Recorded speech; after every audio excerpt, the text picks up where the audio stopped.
Happy Sunday, everybody. We're back in the kitchen today to make something that I've never made before that I've wanted to do for a really long time, Japanese cheesecake. So for those of you who don't know what it is, it's like a regular cheesecake batter, except that there's a meringue whipped into it. So when it bakes, it's really jiggly. It's like jiggly like this.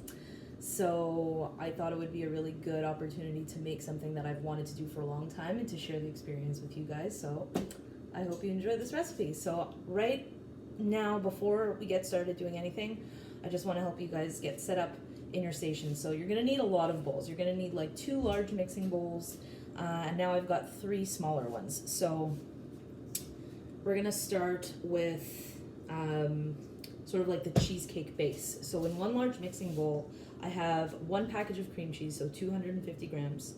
I have a 1/4 cup of butter. Both of those are cubed, so you can see that like that. And I also have 100 mils of whole milk. If you don't have whole milk, I would say probably use 2%, but I wouldn't go skim. If anything, you could go more fat, so like cream. Then I have, in 1 small bowl, 1/3 cup of flour, which is about 60 grams-ish. So like, let's say a heaped 1/3 cup. And then also 1/8 cup of cornstarch, okay? Then in another bowl, I have 6 egg yolks. So this recipe takes 6 eggs total, but separated. So the yolks go in a small bowl, and then in another large mixing bowl, I have the egg whites. So that's 6 egg whites, and I also have a 1/4 teaspoon of salt in there. Then in another bowl, which you're gonna keep sort of with your egg whites, that's gonna be part 2, that's gonna be the meringue. I have 2/3 cup of sugar, or if you're doing it by weight, 140 grams. So that I'm gonna leave on the side, and right now we're gonna go to the oven area because we've gotta combine the cheesecake batter. So unlike other cheesecake, this is gonna be done over a double boiler. So double boiler just means you have a large pot of simmering or, slightly boiling water, and we're gonna do most of the stuff over there. So take a quick pause, see you back at the oven. Hello once again. So right now I am at my stove, and I have a large pot of simmering water, staying warm. Cover that. I'm also preheating my oven to 400 degrees Fahrenheit. That's really hot for cheesecake, but this one, because it's sort of like a souffle hybrid, cake torte thing, it needs that heat to really get the rise. But we do drop down the heat after, and I'll explain that when we get there.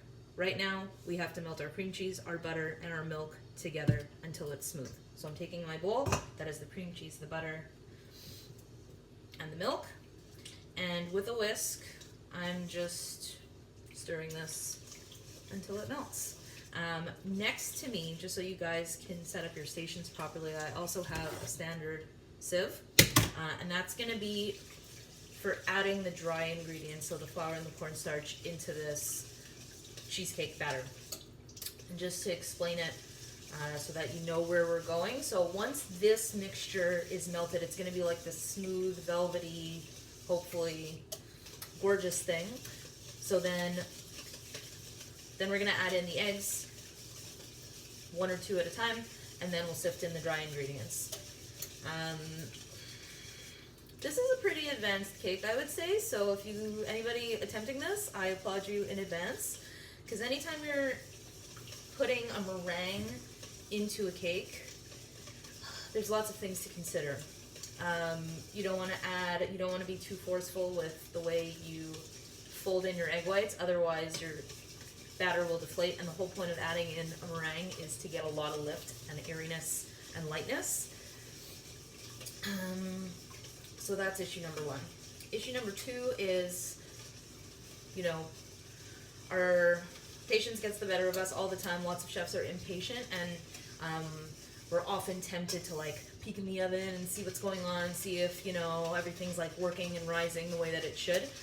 When you're doing, again, like a meringue-based cake, you really, really can't do that. You want the oven temperature to stay constant. You don't want to lose the heat, because again, your cake could deflate. And what happens when a meringue cake deflates is that it sort of gets dense and not nice, especially if the objective was to make a light, airy cake. The last thing you want is a dense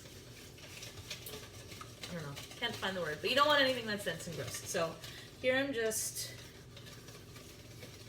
it's almost completely melted. And by the way, my heat is on very low, so it's not a rolling boil. It is not fierce. It is a calm simmer.